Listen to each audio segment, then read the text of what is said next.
Hey guys, welcome to another episode in the playthrough of Gran Turismo 4. Trying to get the international A license. We still have 5 to go. Slight slowdown in the menu here because of the Vulkan renderer in the emulator. Sorry for that. In game it doesn't slow down. It's only in these menus with cars turning around. Toyota Celica GT4 rally car, pretty epic car. Super epic actually. And this will be a snow course, which is absolutely not my favorite. There was one before in a license test and it was super hard. Also the screen is flickering a bit. These license tests are a little bit glitchy in the menus. But holy shit, check out this fucking course. Sorry for the cursing. I am still unwinding a bit from the coffee break that we had 2 episodes ago, which was infuriating. So I'm just constantly expecting the worst is yet to come. And actually, I know it is. I think it's maybe a mission event or one of the super licenses, but it's in the Subaru Impreza. I think a full lap of the Grand Canyon and also Tahiti Maze. They will be excruciatingly difficult, I expect. But before that, there will probably also be some very hard challenges in the license tests themselves. And yeah, I am always anxious about whether this will be the one that I really hit like this big wall. But yeah, let's just tackle them one by one. Here we go. Chamonix. The latter section of Chamonix is the venue for the high-speed test on ice and snow. The level of friction of snow and ice is lower than dirt, so car control is of the essence. The key here are the hairpins. Set the car up for the drift, swinging the car out in the opposite direction, then swinging it back toward the turn. Yeah, that was also the previous snow test. That really took me a lot of tries. I find it a difficult maneuver to execute. Like first steer in the opposite direction of the corner and then swing it around to start a drift in the direction of the corner. It's really difficult you're sliding out all over the place, so you really want to be as close to the inside of the corner as possible, but then it's very easy just to bump into the fence or stuff, or you go wide. And especially in this one, the previous test, it were only 2 corners, but these here I already see 3 hairpins. So yeah, this could be very tricky depending on the strictness of the time. It's 59 seconds. It's also quite a long test actually. But the key here are the hairpins. Set the car up for the drift, swinging the car out in the opposite direction, then swinging it back toward the turn.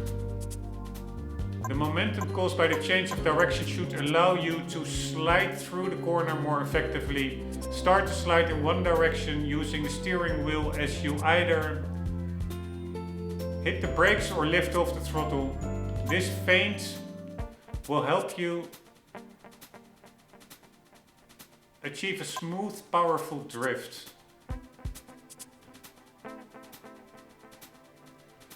Usually drifting through a corner means going in at high speed, but on snow, if you don't slow the car down properly, you get lots of understeer. Yeah, understeer, that's my nemesis number 1. It's such an annoying feeling. Anyways, let's just try it. This will be a little bit of exploration run. The car does feel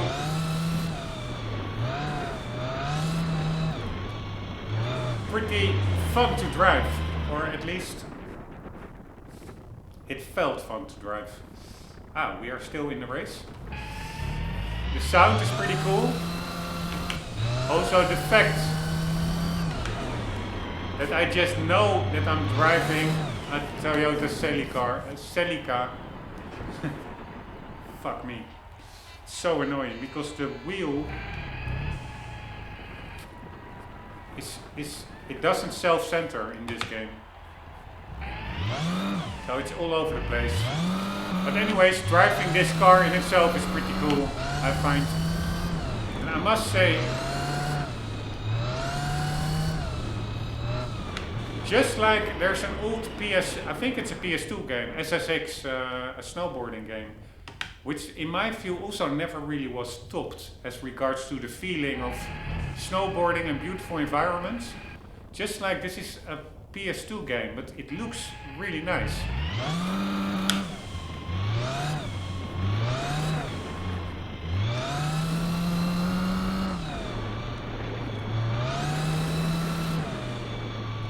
But it's quite easy to get this car to spin out.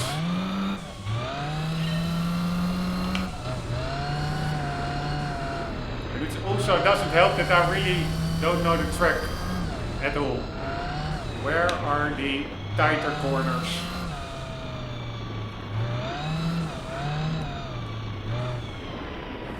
Here, this is what I mean, it's so easy to spin this car around.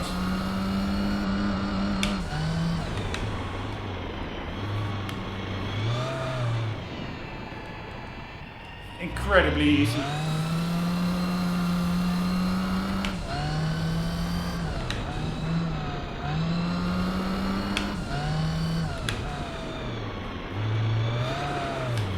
Here, this is so annoying.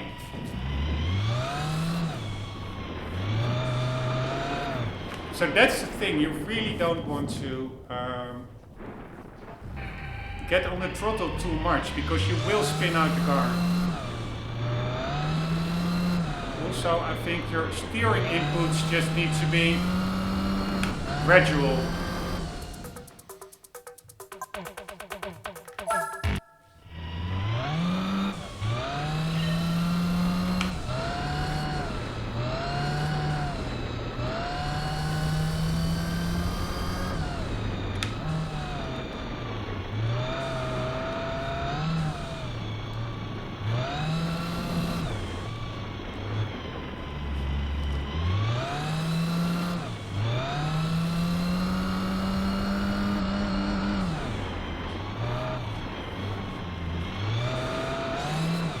Here, this is what I mean. It's so fucking easy to spin this car out.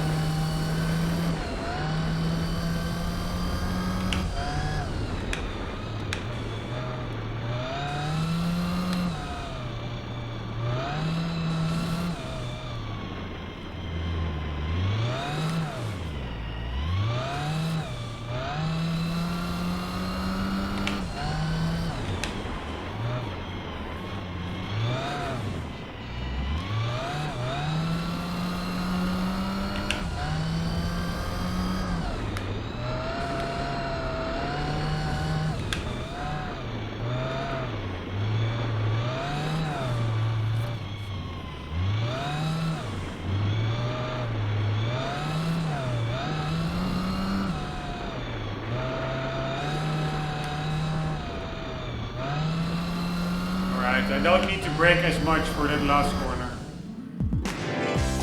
Right, actually a silver medal immediately. How much do we need for golds?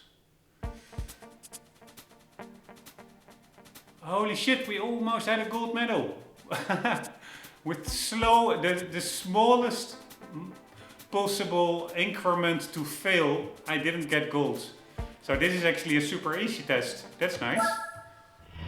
Because that was not a good run at all.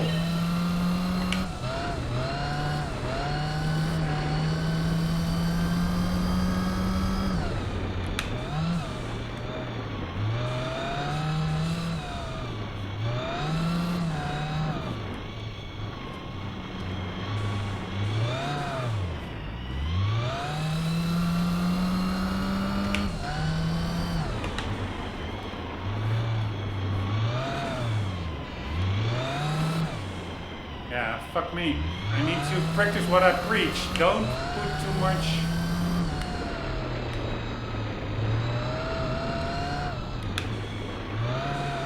Throttle all at once, because you will spin out.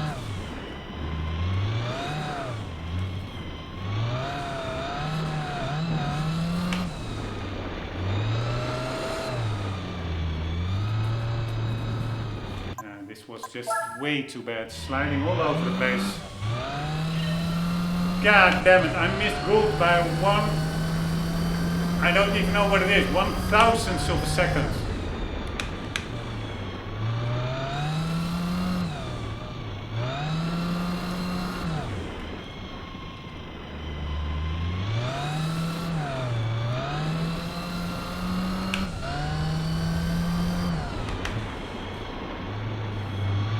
Totally, fuck me, man.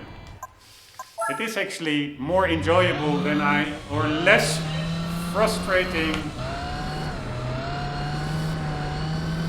than I was expecting.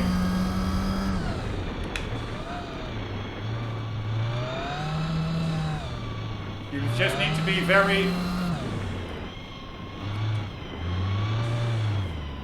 measured with your inputs.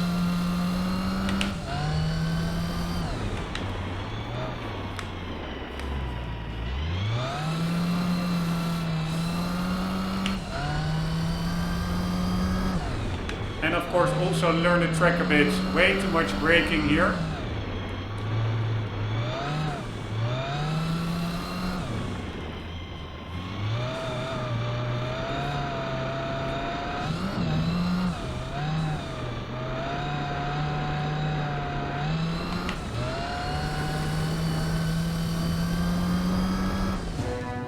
Alright, nice. So that really was not that well of a drive at all, but the time is just super lenient. So that's nice. And normally I do, or what I did in the last couple of episodes, I did a little bit of a tips and tricks. But yeah, for this one I really don't have it. It's just my only tip and trick is don't suddenly floor the accelerator and be moderate with your steering wheel inputs, because you can quite easily spin the car around. So better be slow is steady and steady is fast. That is the mantra here. So just be conservative, and then it's actually quite easy. That's nice, that finally one of these snow levels is actually not that hard. Also check out, you see the track down below. There was quite a far viewing distance. Alright, I did cheat a little bit by just slamming into the wall near the finish line, but I still had a second to spare. So even if I would have slowed down and crossed the finish line how you're supposed to, I would probably have made it.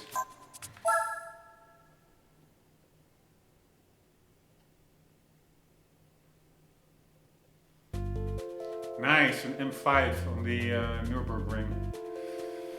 At least I think it was an M5, what I saw briefly in the background.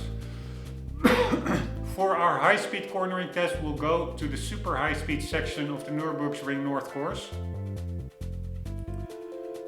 Where the hell is this? Let me check. If I'm just looking at the map, where could this be? There's like a chicane. Yeah, I don't really see where.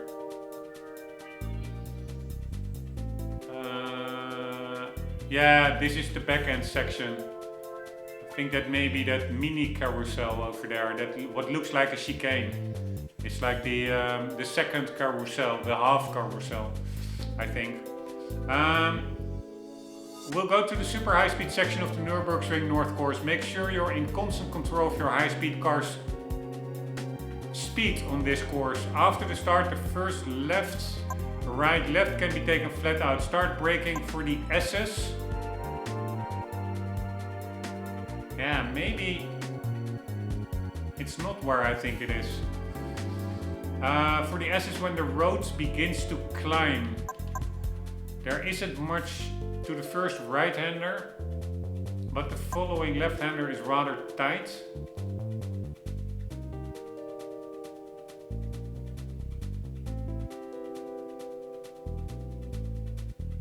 So So make sure you get the car slowed down enough to clear this corner. Man, I really have no idea where we are on the. I've driven the Nürburgring quite a lot in GT7, so I was hoping that I could just recognize where this is from the map, but I have no idea. Trail braking is necessary, therefore keeping the car on the driving surface when slowing the car down is a must. Yeah, but that's. You mean because you are also steering, otherwise it will unsettle the car if one of the wheels is off-road.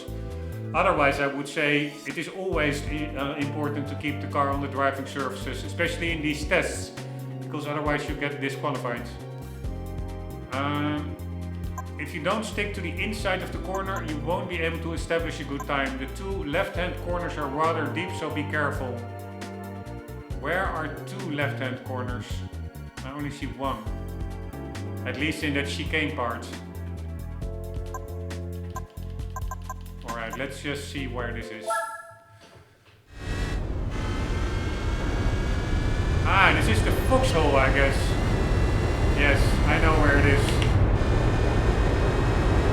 Alright, this is not where I thought. This is not where I thought it was initially, but I know this section quite well. Wow, this M5 really sounds pretty good. Not amazing, but they do somewhat.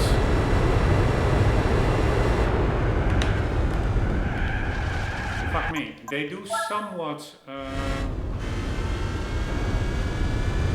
mimic that V10 sound quite well, that higher pitch, that higher notes.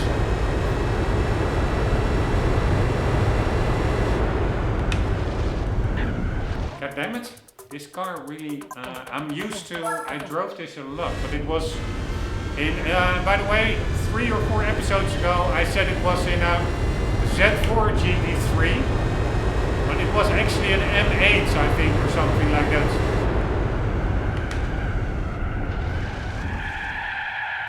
Anyways, I've driven this section like 1,000 times in GT7 to get a certain target time I set for myself.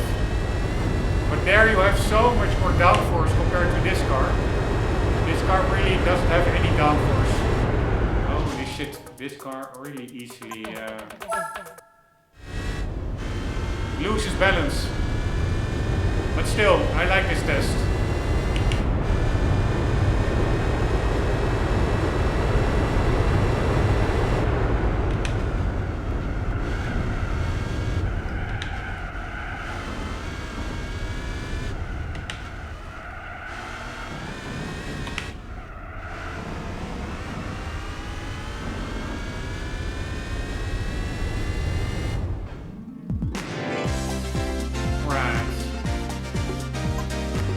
What we need to improve, how much? 25.6? We need to 25.5. We almost had a goal time. This is doable. For sure it is. So the key is not to go through this part.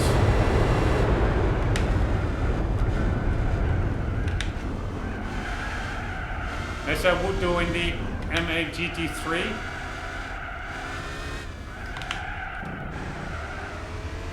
Holy shit, spun around. That was not good for the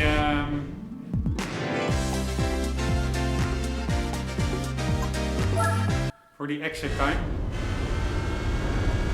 For the exit speed, sorry.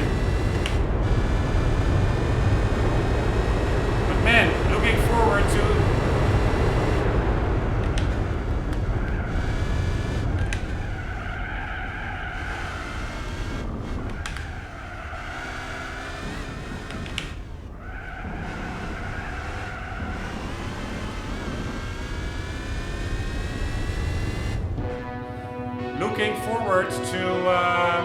driving this car in a race. Just like I look forward to, this car feels really cool to drive, and it's also, I find it a very cool car, just in real life. Too bad that the engines are high maintenance. I think They're not that reliable, what I remember reading. Maybe the crankshaft bearings and stuff like that is all finicky. But this car and also the rough Yellowbirds, that really feels like an analog car. It's really cool how different the cars feel, and the cars that I enjoy, they really feel different than, for instance, the Skylines, etc. It really, yeah, you really feel the difference significantly. It's really nice. Anyways, let's quickly watch a replay. I will give my tips and tricks. So this is just full throttle. And then here, stay on the road surface, otherwise it unsettles the car. And over here start braking to, I don't know exactly the speed, but really gets down a gear, and then here you can really abuse this curb a bit. And here it's easy to just spin out, so really try to lift off and decrease the speed while maintaining the car steady. And then over here, back to, I think it's third, to try to turn in early. I went in way too wide here, so the time is also not that sharp, because this for sure was not a super good run. Then a little bit on the gas, and then back to seconds. Really late apex here, but try to don't go too wide. But just really the real steering in of the corner is a little bit later than you would expect. And then throttle, and over here, yeah, you can do it. You can maybe also keep it in second. I went into third quite early. I went wide, by the way. Apparently you are not getting disqualified. And then it's just powering out of that corner.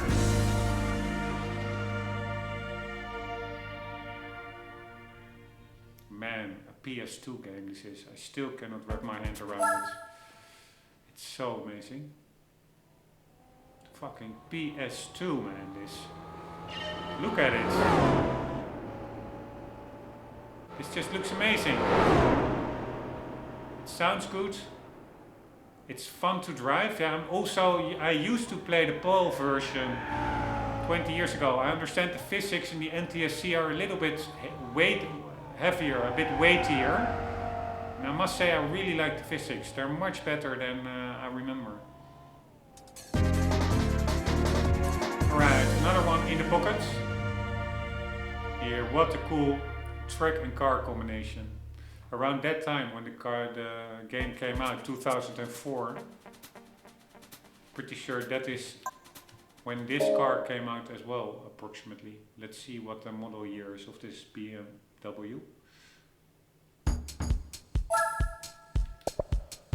Yeah, in 05, so that's basically when GT4 was released. I do have to say that the one before that, because of that movie, I don't know which movie it was, Leon or something.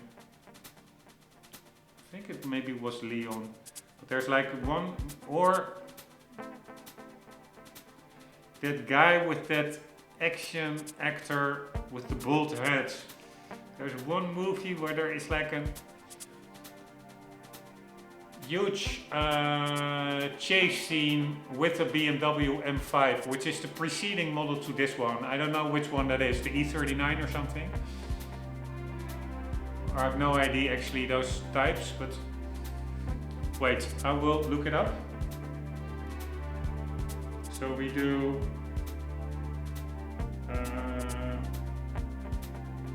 M5 in movie, and I do like that one. That's the V8 one. This is a V10 M5. I like that one better. There's, I think, a James Bond movie also with an older M5.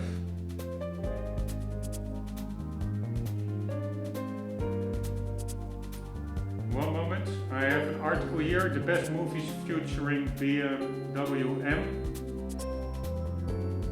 Mission Impossible Fallout also uses an M. Alright, sorry, I have to scroll through all the annoying cookies. Man, can they just destroy cookies? from existence. How annoying are cookies?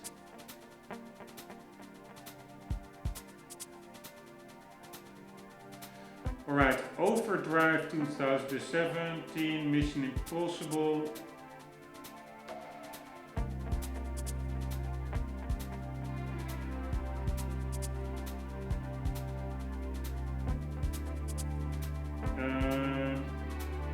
Another Mission Impossible. Fast and the Furious. Taxi. Yeah, maybe it was Taxi indeed. No, that's an E46 convertible. Lethal Weapon.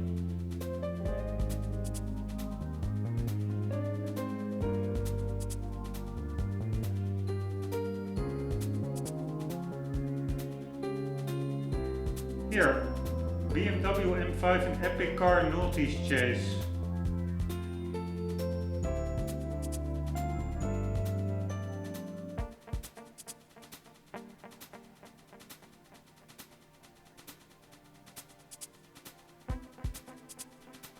Yeah, I think it is indeed an E39 M5, the one that I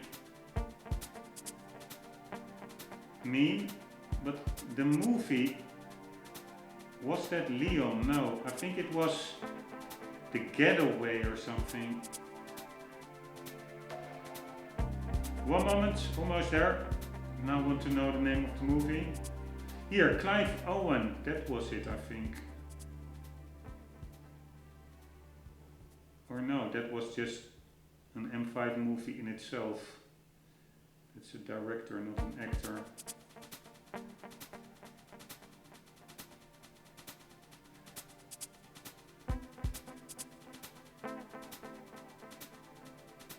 One moment.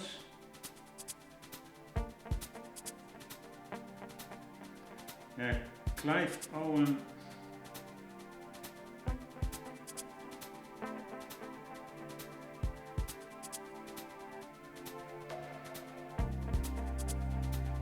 God damn it.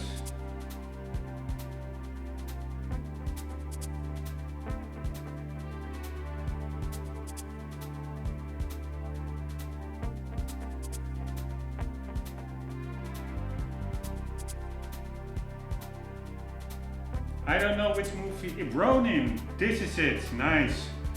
Car Chases a Ronin is one of the better ones in a film. I think it was Ronin. And that was pretty epic. Or was it not Ronin? No. That's an E34. Nope.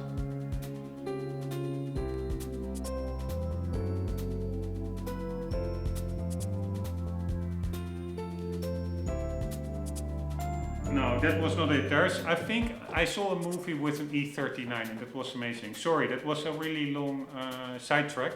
I will look into in between episodes to see if I can find the movie. Now for S-curves. Corner sequences 6. Twin Ring Motegi road course. Alright, it doesn't look that long. Now for S-curves with a high degree of difficulty. We use the latter part of Twin Ring Motegi's road course after the start take. Is this a road course? What does that mean, road course? Is it like a city course or is it just as opposed to dirt or snow? That's probably it, because I'm pretty sure this is just a racetrack. Has nothing to do with the regular roads. After the start, take the first left-hander flat out and immediately get on the brakes as you approach the S's. For the first left-hander, try to get into the curbing as deep into the corner as possible or you won't be able to make the turn for the next right-hander. If you get too anxious with the throttle for the right-hander, you'll get understeering go off. Try to get the car in a straight line as soon as possible. Your test vehicle is a high-powered front-engine rear-drive car, which means if you get on the gas too abruptly, you'll invoke power oversteer, which is maybe something you want. Can be handy. Alright, here we go. This one is full throttle. Holy shit, this is indeed a tricky section.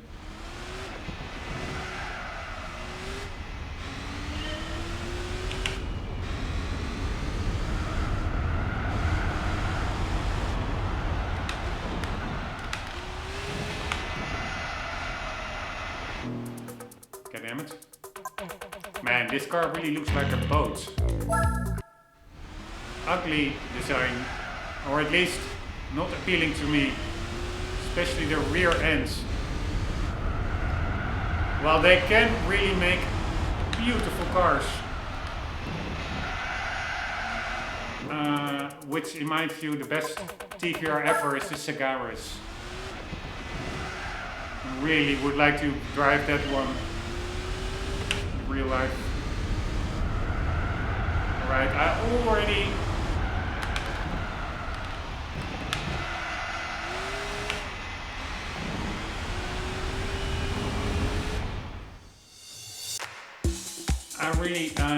I'm not even going full throttle here. Check out the rear of the car. It's not that bad actually, but it looks like a boat to me. Anyways, I'm not even going full throttle through that first left-hander.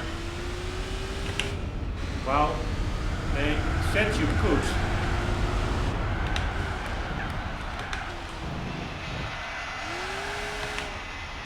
Should probably keep it in third actually.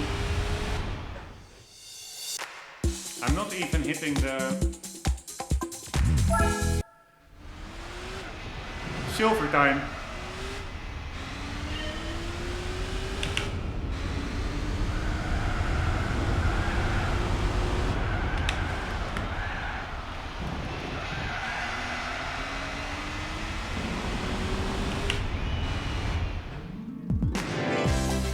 Alright, nice. 14.4. So indeed, keeping it in third is the way to go. And also over here, you want to steer in early.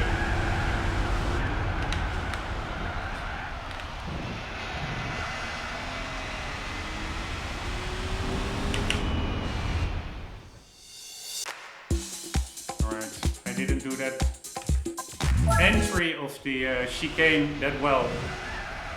Or of the S's, whatever they're called.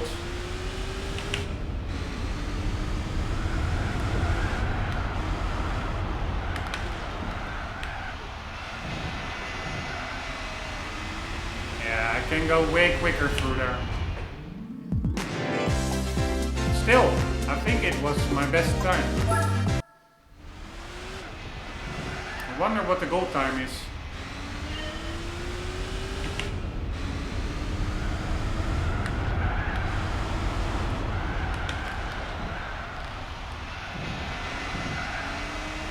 Right, this one was better for sure. Oh. I have no idea what the target time is. Let's just keep that a surprise.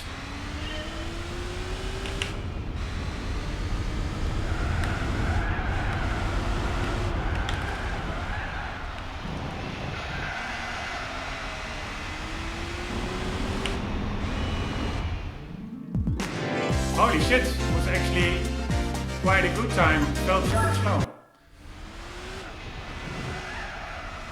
At least for my doing it was quite good.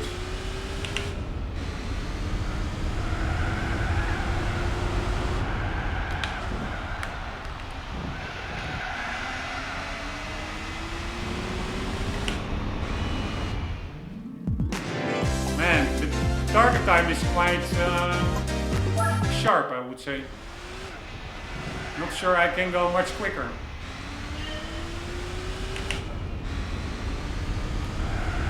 Again, I'm steering in too late in that first corner. It's all connected.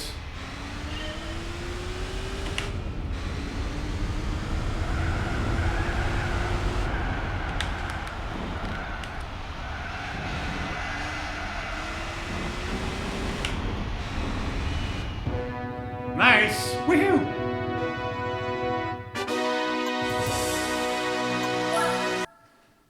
Alright, what was the time? 14.2. We are 1/10 below that, very nice. I will give my tips and tricks quickly.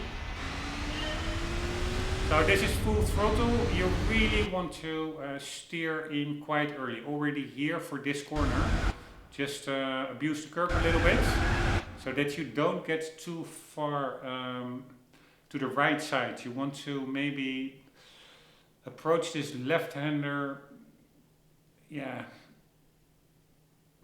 Yeah, I'm actually not sure what I want to say, but you have to see it indeed as one whole, these two corners. So if you go too much, enter this left-hander from the right side, you may not be positioned that well for the upcoming right-hander, so to say. So that's why really try to stay as much as possible on the left here.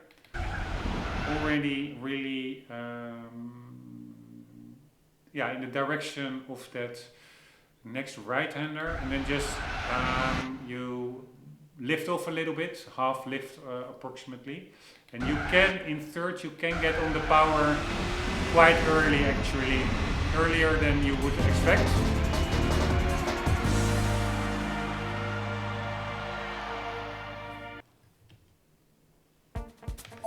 So let's do it one more time.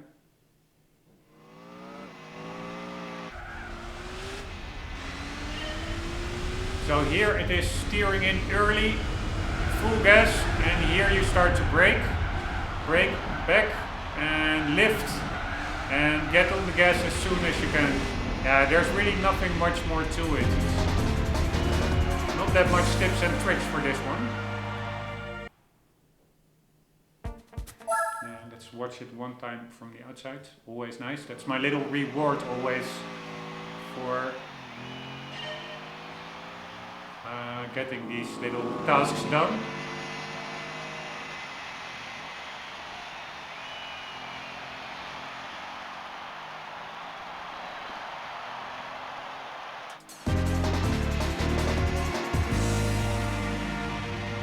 Alright, looks very nice.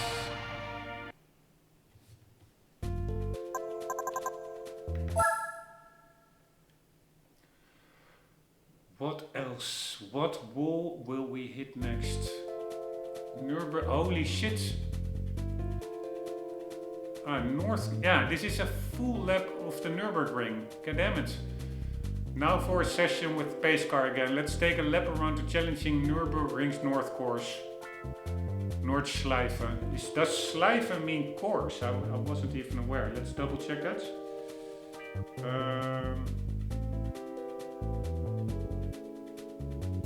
German, English, and we do Schleife, ribbon, loop. Yeah, ribbon, that's like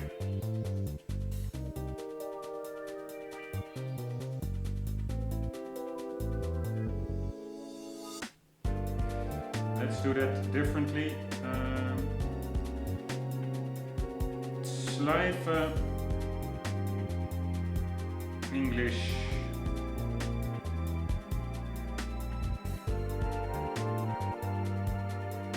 Loop, bow, ribbon, bow tie, horseshoe band.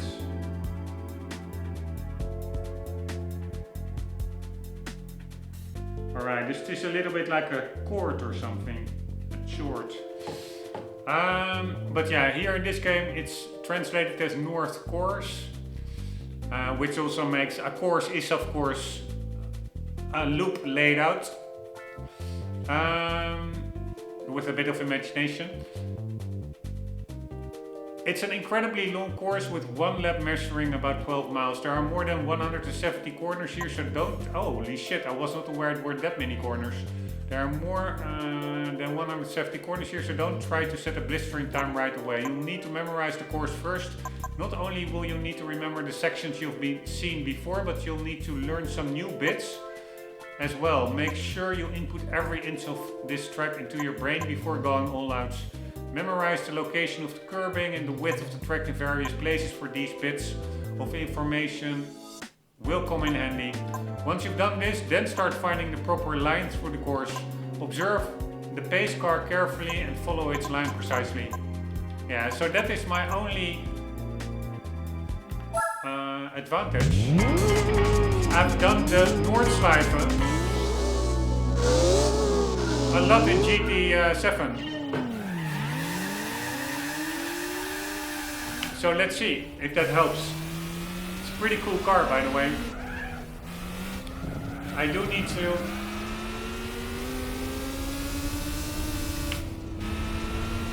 learn the car, of course. Right, I do think it has quite some downforce.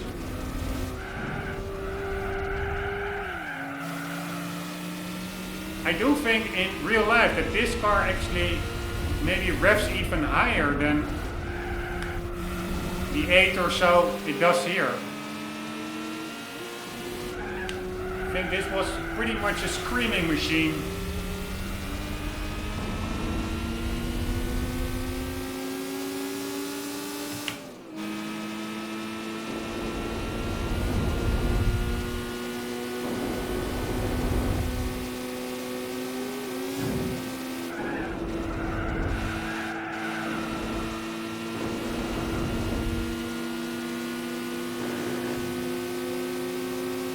I can actually indeed overtake the pace car. What's up with that? Why is that pace car so slow?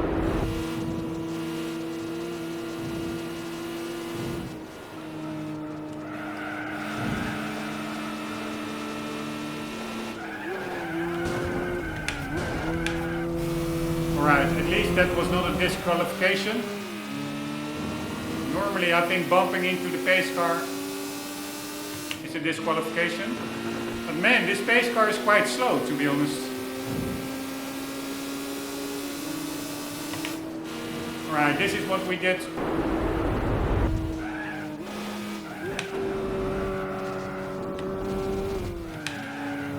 Not that long ago.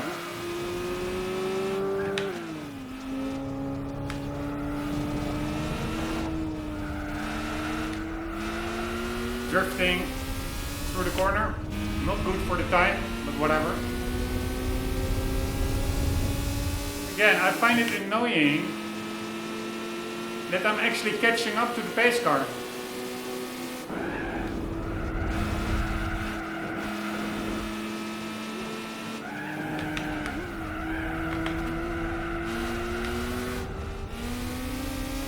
Alright, that corner is a little bit different compared to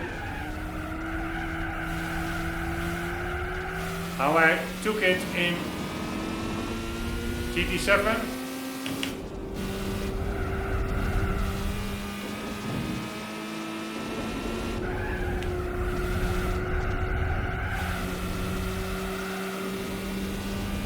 But for the rest, it's all really similar.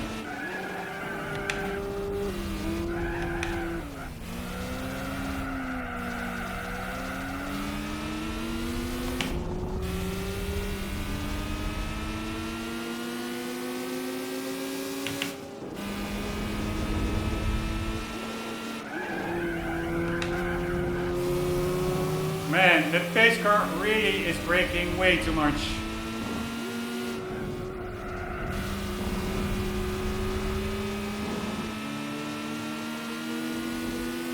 But probably better that than that it drives off into the distance.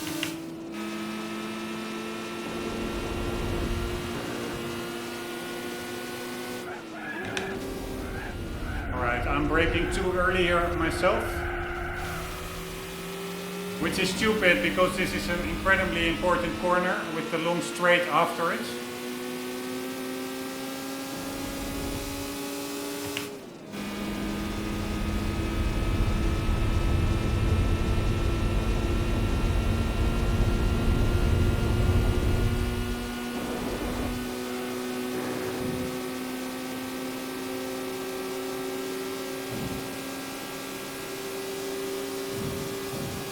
Why is that Nissan not quicker?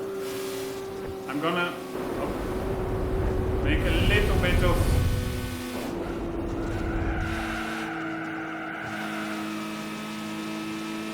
distance because I don't want to smash into it again.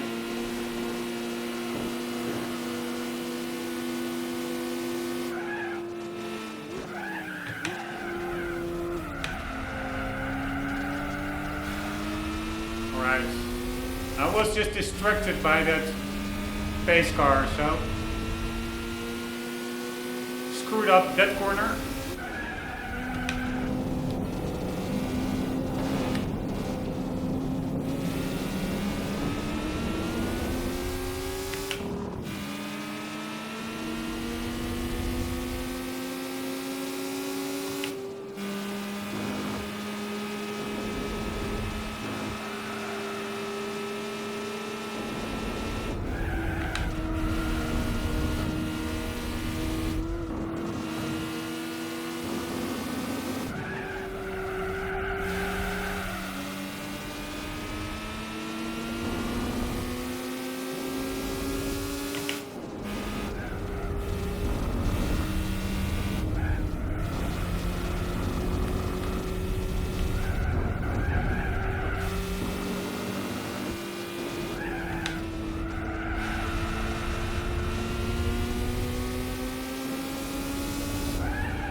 Alright, the game actually is also slowing down. It's not really...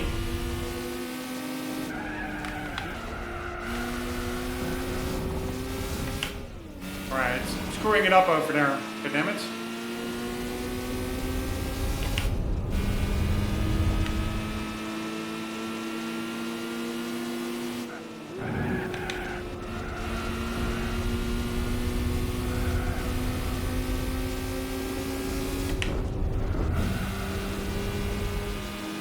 This is by no means a faultless lap.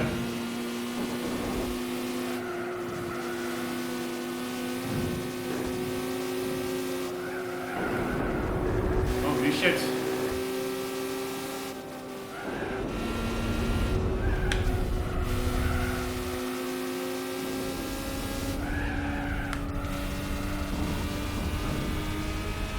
It does really feel, of course, it's a slower car compared to what I drove in GT7, but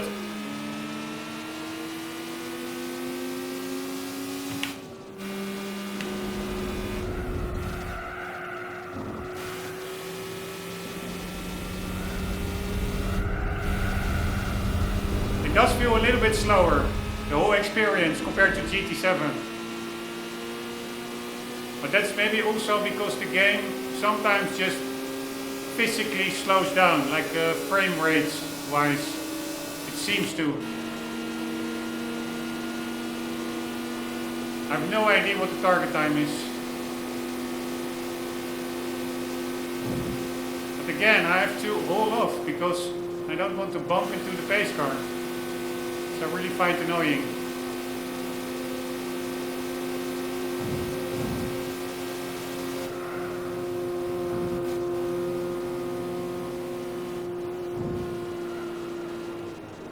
It's the pace car that's fucking me over now because I'm building in a big margin of error while at the same time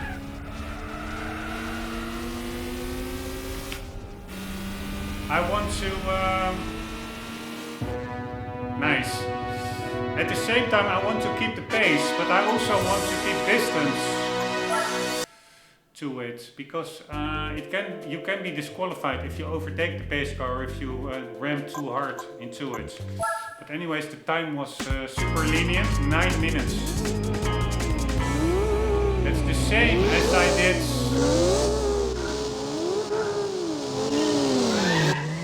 I think in the that was 9:30 that I did in the little Ginetta in an earlier episode. I really was expecting this Mercedes should be able to do it quicker. Right, let's watch some cool shots. Because this car in the Nürburgring is of course pretty epic. By the way, I also forgot, but mention that it's an older model Skyline. I'm not sure whether in 2004 already like the newer Skylines were out.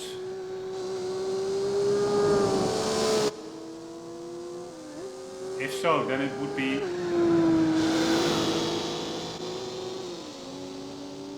a really new car, but I don't think. Let's check that out. One moment. So we do Skyline.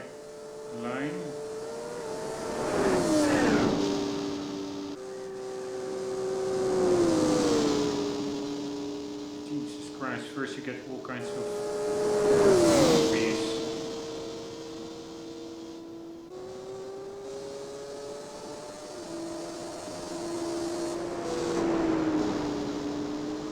Alright, what were the models?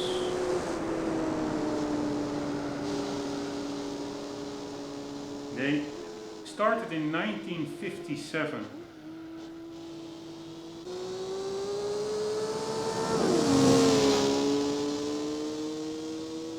The Nissan Skyline is a brand of automobile originally produced by the Prince Motor Company starting in 1957 and then by Nissan after the two companies merged.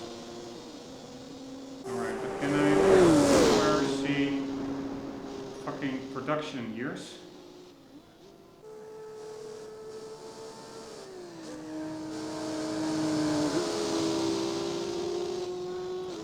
Right, so we have 13th generation, 12.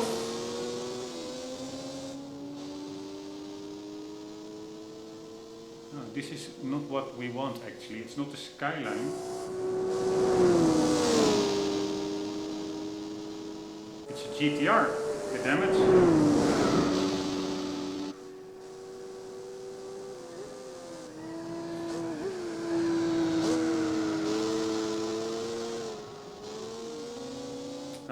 One moment, just looking it up. Nissan GTR.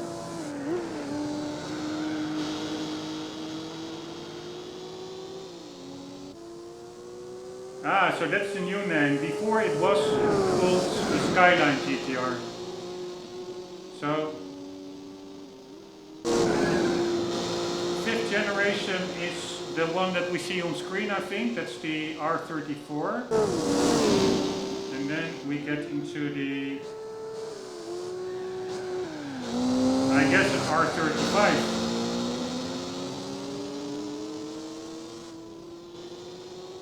Man, this is a long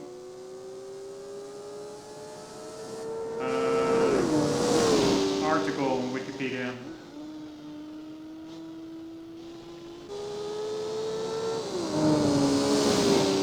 No, but now it's the 5th generation. No. So that means if that 5th generation ran until 2002, that means that the Skyline, the GTR without Skyline, that was unveiled in 2007. Right, so there was a gap between 2002 and 2007 that there were not really Skyline GTRs or GTRs. But that also means that the body style since 2007, which remained largely unchanged, I think, up until 2023. If it's still in production, I don't even know. Let's check that out. But that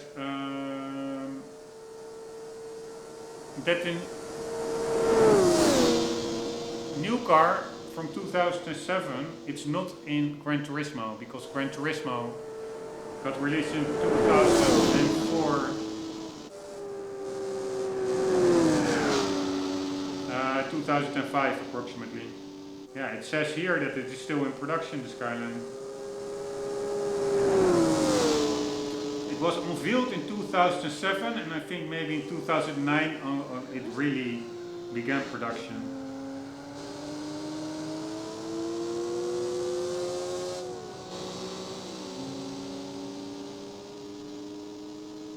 No, maybe it was an update in 2009, I don't know.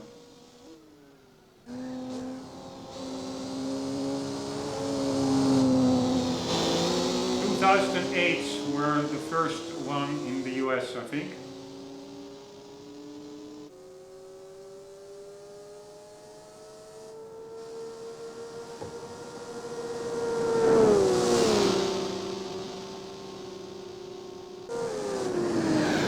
Anyways, the new Skyline, it's also an amazing car, but for me it's too big to be a car. It's more almost a factory, almost like a server rack of computers, coincidentally with some people in it as well. It's impressive for what it is, but I would never fancy one.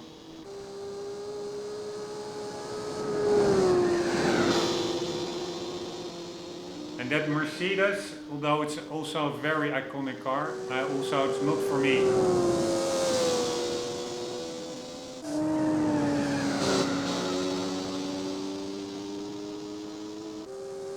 Man, there really is quite some slowdown. Unfortunately, I could change the renderer to DirectX 12. That minimizes it.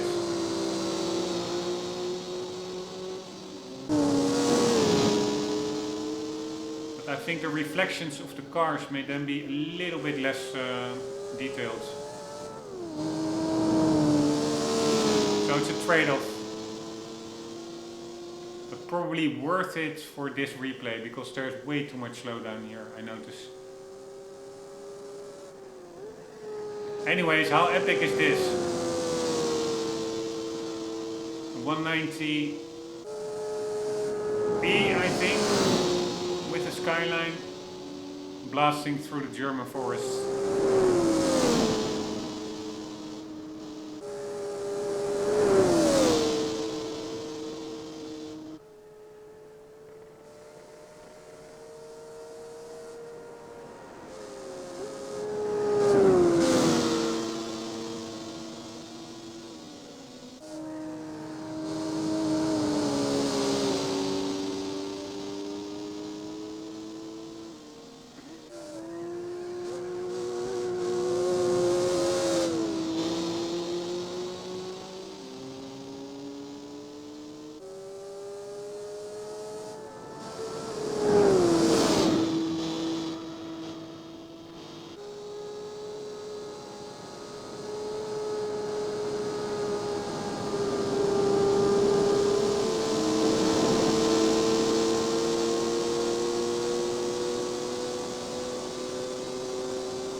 Ghosting going on, but still epic shots.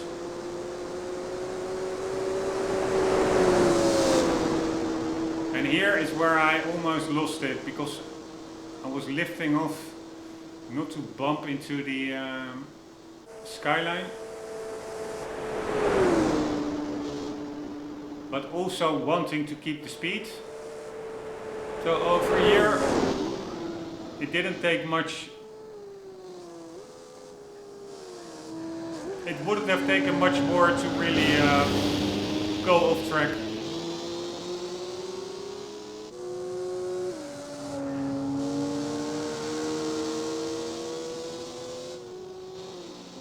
Anyways, that was much easier than expected.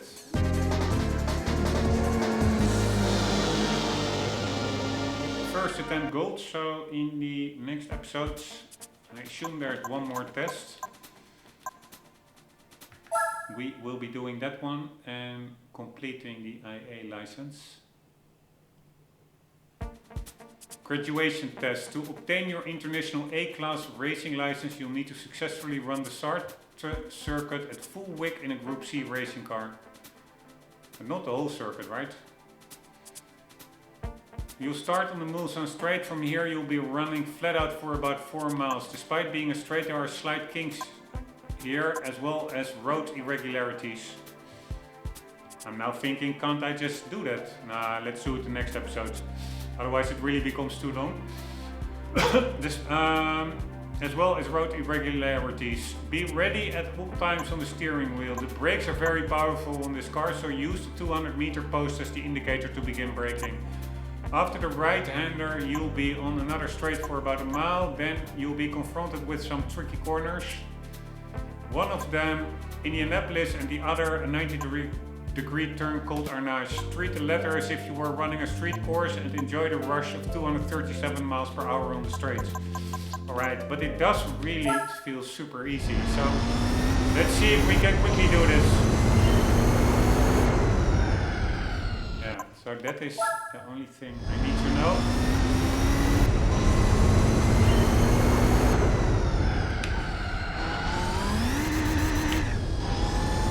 No, that can go much better.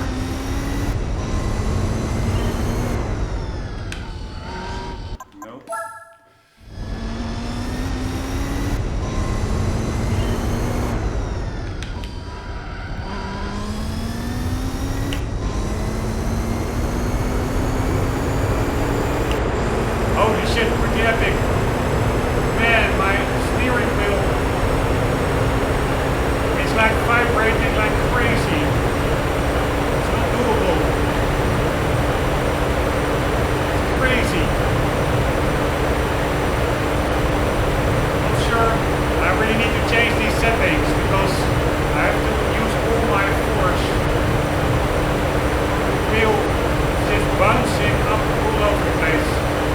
Right, I have to fix this. This is crazy. Right, 200 meter sign. It's only in the, not when steering, it's only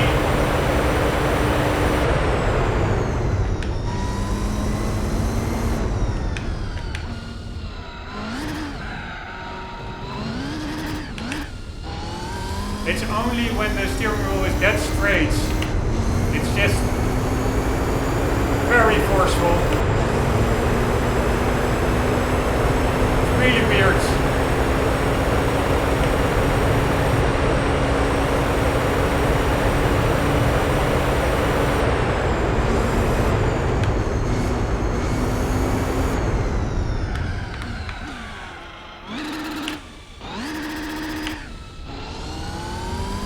Right, this will not be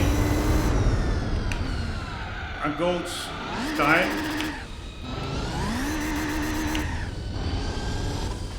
but anyways, I need to fix the steering wheel because it's crazy how it's vibrating when on the straight. It was really pretty impressive actually how much force it has. Let's see what the time was that we need to get. 1:43, yeah, that's way faster. So I really have to figure something out. I'm not sure how I can influence the FFB behavior. But I will figure that out in between episodes. Guys, hope you enjoyed. We will hopefully be completing this one in the next episode. Hope to see you there. And for the meantime, don't forget, always do keep on gaming. Later.